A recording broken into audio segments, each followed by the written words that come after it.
दिन में हमारे पास 15 से 20 मरीज हो जाते हैं। सेवा से मेरे बीपी की बीमारी ऐसे छू मंतर हुई जैसे कि वो बहुत सोच समझ के रिसर्च करके हर चीज को स्थापित किया जी अपनी और भी दवाई दिखाएंगे। तो ये दोस्तों दूसरा पार्ट है वीडियो का गुरुजी का ही।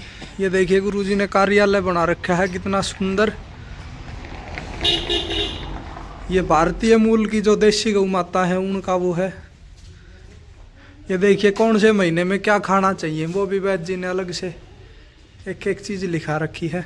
तो दिखाएं वैद्य जी अपनी दवाई जो कि पंचगव्य से बना रखी है। तो बताएं गुरुजी कौन कौन सी दवाई है ये और क्या क्या काम करती हैं। ये गौमूत्र में गेंदा स्प्रे बनाया जाता है जो घाव वगैरह में काम में आता है। घाव इंसान में या गाय भैंस में भी हो, किसी में भी हो। कैंसर के घाव तक को भरने में सहायक होता है। ये गौमूत्र से घनवटियां बनाई जाती हैं।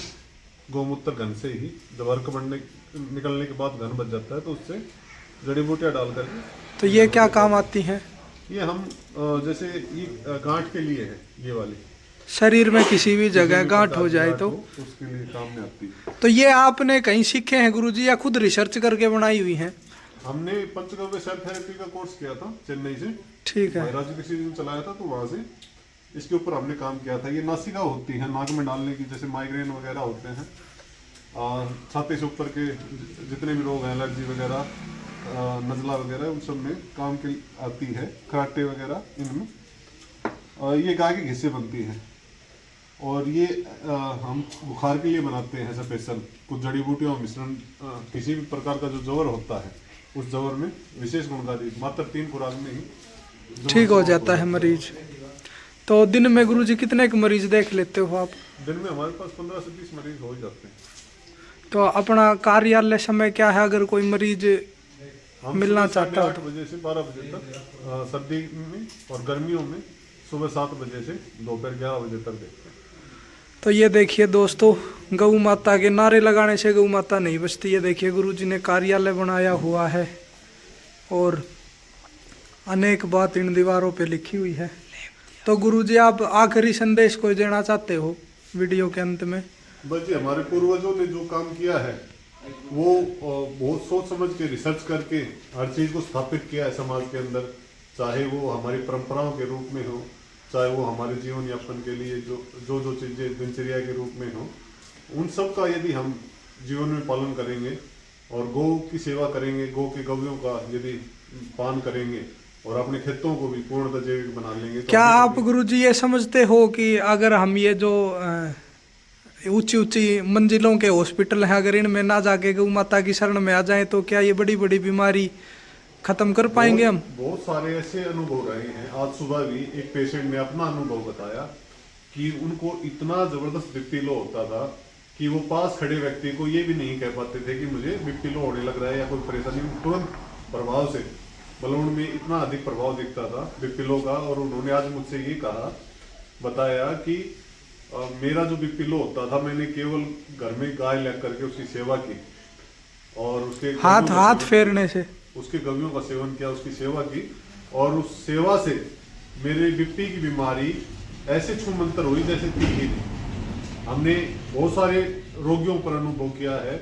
उसका कोई आंकड़ा ही नहीं है जिसमें हमने शुगर वाले मरीजों को गाय के गोबर में पैर रखने का निवेदन किया कि आप पैर रखिए आधे से 1 घंटा और उनकी शुगर नॉर्मल आई है। जिनकी 500 शुगर थी उनकी शुगर 250 पर मात्र सप्ताह 10 दिन में हमने उस पर वीडियो भी बना के डाली थी कि इस प्रकार के प्रभाव भी हमें देखने में आए हैं। तो गुरुजी ये जो आप बातें बता रहे हो ये देसी गौ माता से संभव है या जो विदेशी गाय है उनमें भी हो जाता है? ना, ये तो पूर्णतः देसी गौ माता से ही संभव हो सकती है। और देसी में भी जैसे गिर, साहिवाल, राठी और अपनी हरियाणा, तो इसमें भी आप कोई नस्ल विशेष हो जिसका ये गौमूत्र और गोबर घी ज्यादा उपयोगी हो या ज्यादा जल्दी काम करता हो?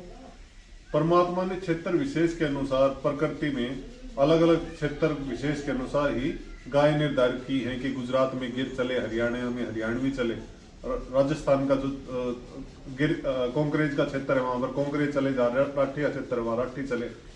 वो जो क्षेत्र है उस जलवायु के अनुसार व्यक्ति में रोग आते हैं और उस जलवायु के अनुसार गाय स्थापित की है प्रकृति ने और उन्हीं के गव्यों का सेवन वहाँ के लिए विशेष गुणकारी होगा। तो एक नारा था कि आरोग्य औषधि का खजाना गाय है, तो ये बिल्कुल सत्य है। बिल्कुल सत्य है। हमने इसको कहीं जाने की जरूरत नहीं है, बस अपने घर में गौ माता रख लो और उसकी सेवा करते रहो।